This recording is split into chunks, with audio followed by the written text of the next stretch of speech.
Umabot sa mahigit 237,000 halaga ng smuggled at peking sigarilyo ang nasabat ng Nueva Ecija Police Provincial Office o NEPO sa magkakahiwalay na operasyon sa lalawigan na nagresulta rin sa pagkakaaresto ng 4 na individual noong May 7, 2026 sa lalawigan.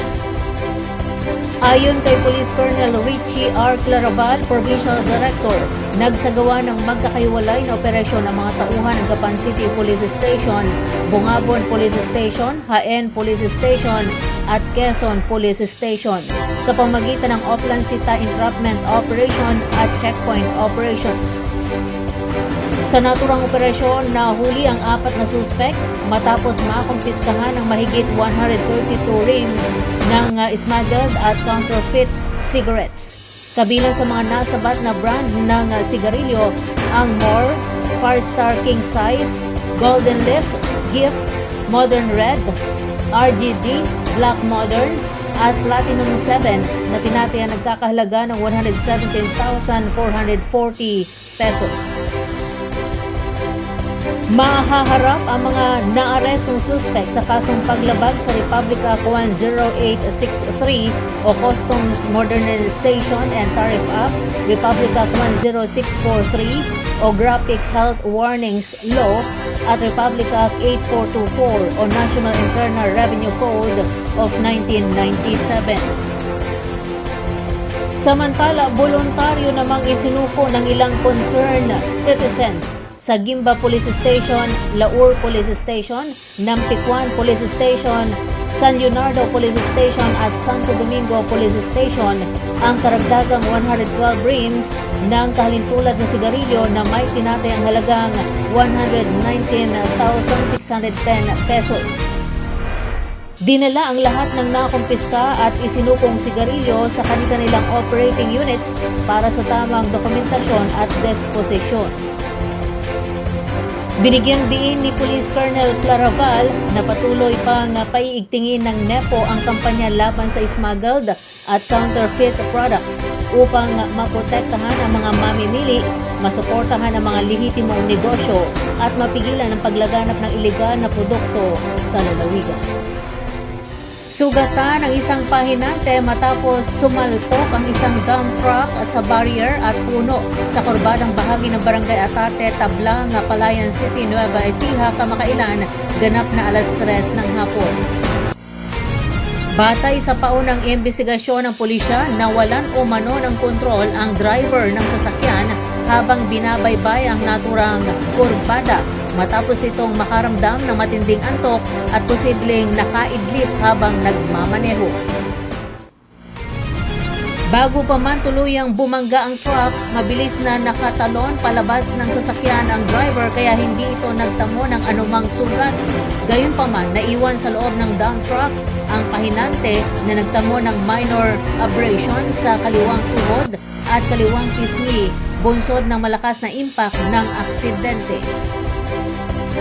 Agad namang rumisponde ang rescue team upang mabigyan ng paunang lunas ang nasugatang pahinante. Sa kabila ng kanyang tinamong mga galos, tumanggi na umano ang biktima na magpahatid pa sa ospital matapos malapatan ng first aid. Kinumpirma rin ng otoridad na negatibo sa impluwensya ng alak ang driver at pahinante nang maganap ang aksidente. Samantala, muling pinaalalahanan ng mga kinauukulan ng lahat ng motorista at biyahero na tiyaking nasa maayos na kondisyon ng kanilang sasakyan sa pamamagitan ng regular na pagsusuri gamit ang blow baguettes o ang pag-check sa battery, lights, oil, water, brake, air, gas, engine, tires at self. Pinayuhan din ang mga driver na kung nakakaramdam ng matinding pagod o antok habang nasa biyahe ay mas makabubuting huminto muna sa ligtas na lugar upang makapagpahinga at maiwasan ang posibleng aksidente sa kalsada. Naglabas ng paalala ang sangguniang barangay ng Bagting, Gabaldon, Nueva Ecija kaugnay ng insidente nang umano'y pag-atake ng isang aso sa mga alagang kambing sa kanilang lugar.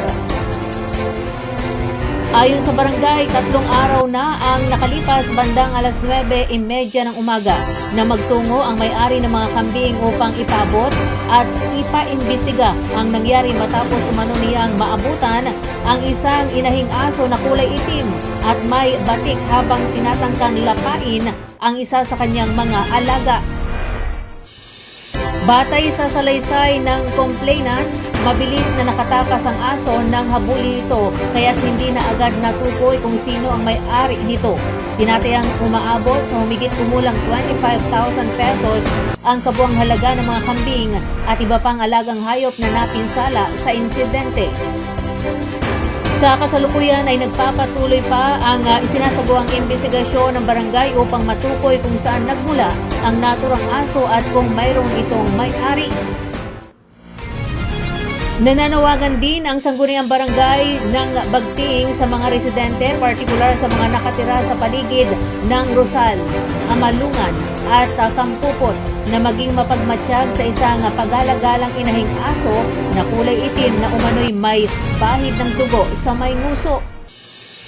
Pinapayuhan ang sinumang makakapansin o makakakilala sa naturang aso na agad ipagbigay alam sa barangay upang maagapan at mabigyan ng kaukulang aksyon ang insidente. Samantala, iba't iba naman ang naging reaksyon ng mga netizens hinggil sa pangyayari. May ilang nagpahayag ng pangamba lalo na para sa kaligtasan ng mga bata kung sakaling maging agresibo ang aso sa tao. Mayroon ding mga netizens na nagbahagi ng sariling karanasan tungkol sa mga alagang aso na umaatake rin umano sa mga bagong silang na kambing at iba pang hayop.